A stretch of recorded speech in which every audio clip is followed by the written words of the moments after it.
فقلت استغفروا ربكم إنه كان غفارا يرسل السماء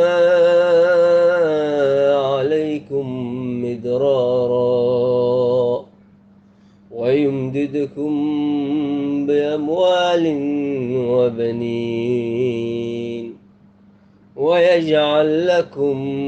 جنات ويجعل لكم أنهارا ما لكم لا ترجون لله وقارا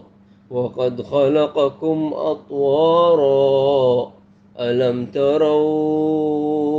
كيف خلق الله سبع سماوات طباقا وجعل القمر فيهن نورا